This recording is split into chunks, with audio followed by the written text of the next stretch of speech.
I am voiceover. Understanding the investment principles. Dynamic creatives. 5 practitioners reflect on Arts Council England's investment principles. Ambition and quality. Multidisciplinary artist Hetain Patel is a British male adult with brown skin, black hair and a neat short beard. He is wearing a red t-shirt under a blue top. He is sitting next to an old sewing machine with reels of thread on it. The way that I ensure my work's high quality is through a rigorous process. It's an ongoing practice where I'm interrogating the similar topics over and over, and then also have a feedback loop. People see my work and feed back to me, audiences, institutions, and that kind of continues a dialogue. Disabled writer, artist and practitioner Lizette Orton is a white woman with freckles, a smiley face and long brown hair. She's wearing bright dungarees and sitting in her messy studio next to lots of books. My ambition for the work is always that it pushes boundaries, my boundaries and those of the audience, pushes me to make work that I haven't made before, that challenges me to learn new skills. Artist Larry Achiampong is a black African adult with long dark hair, styled in interlocks. He has a small goatee beard and metal-framed round glasses. He is wearing a patterned top and sitting in his workspace. The background contains shelves stacked with DVDs and work equipment. My artistic ambitions are to have as much a multitude of conversations as possible through my practice, through as many spaces with as many people as possible. Artist, writer and director Jamie Hale is a white adult male with dark red hair and a beard, and black glasses, wearing a grey-black speckled top. His head is on a wheelchair headrest. The background is plain. When I made Not Dying, I was supported enormously by Kate O'Donnell from Trans Creative, who directed it. And throughout my career, from my first appearance on a stage to staging Not Dying, I have been supported consistently by the Barbican Centre. Multidisciplinary artist Priya Mistry is an Asian Indian woman with brown skin and bleached blonde hair, wearing an all-in-one green jumpsuit. She is sat next to colourful props and objects from her practice. Some of my ambitions include working with moving image with a greater technical detail, working with crews, specialist individuals on a technical level but also on a content level. So doing a lot more direction, choreography and arrangement. As a freelance artist, you find yourself supported by different people and institutions at different stages in your career. The institution that supported me throughout all of my practice is the New Art Exchange, where I had my first exhibition, and I'm still working with them now. Quality can be about the individuals I choose to work with and definitely their level of experience and what they can bring. So I'm always looking out for people's portfolios. Inclusivity and relevance. When I'm writing a novel, inclusivity is at the absolute heart of it. I make sure that in the novels that I write, that the characters are a fair representation of everybody out there. Disabled people do not appear enough on our bookshelves. An inclusive practice doesn't happen solely at a creative level, but also at a production level. The project management, the employment, and the budgeting decisions I'm making, which is so important to consider when one is broadening the inclusivity of one's practice.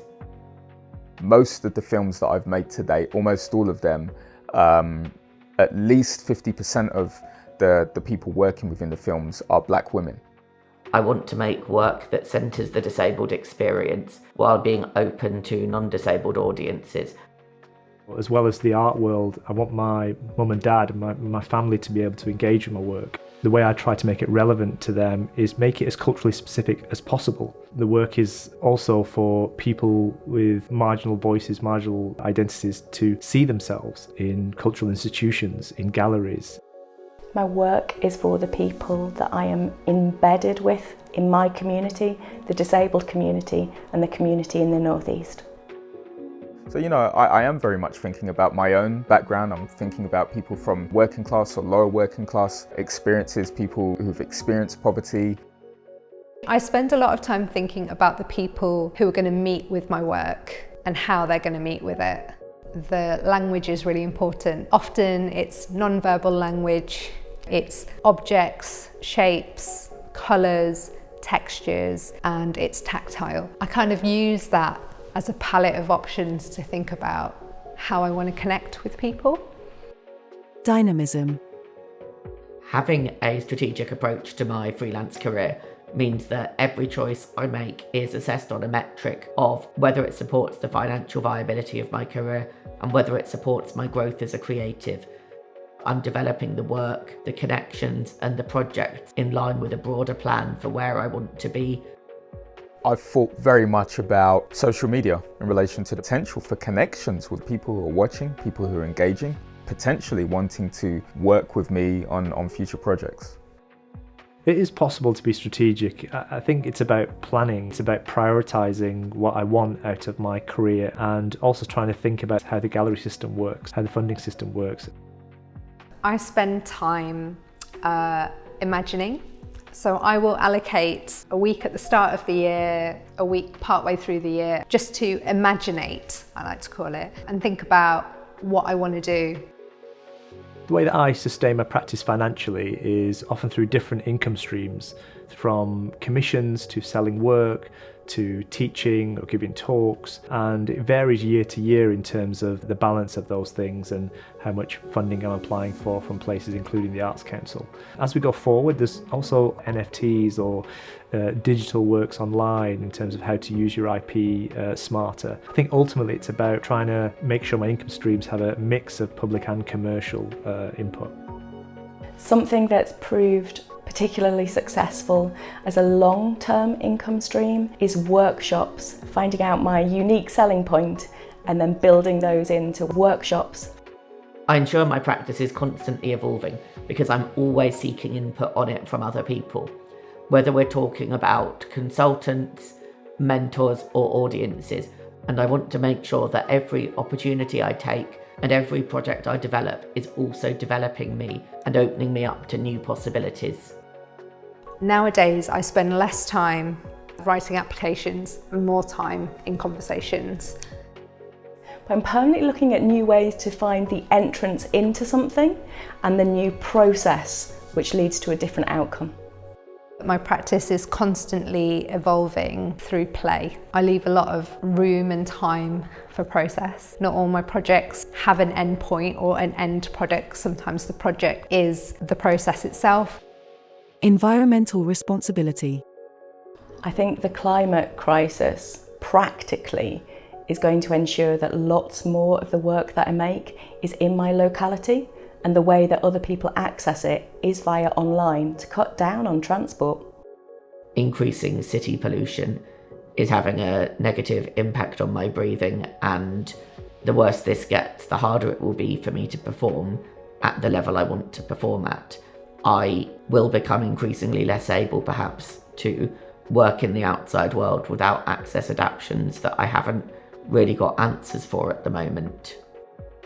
I recycle a lot of things in my sculptural works, like my grandmother's sewing machine here, or objects that are from the past that are mining my heritage.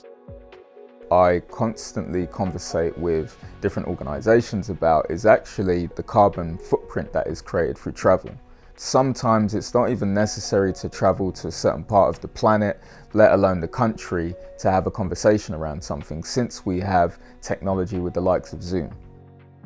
Anything that I try and do financially and for the environment is second-hand charity shops, make, do and mend. Also up here we have a really good culture in swapping materials and things. Summary. The investment principles are really useful as a springboard into your creative work. I feel that the practice in general is actually meeting up with those principles, and I continue to want to strive to do more, to do better with every project. Supporting other people in their practices, bringing them in and fostering and creating opportunities, raising the ambition of the work. The investment principles make me answer difficult questions, make me think about whether I'm doing the right thing, whether I'm doing it for the right audiences, whether I'm truly developing and growing myself, other people or the industry. They seem to be aiming at more fairness and inclusion and accessibility to the arts for everyone.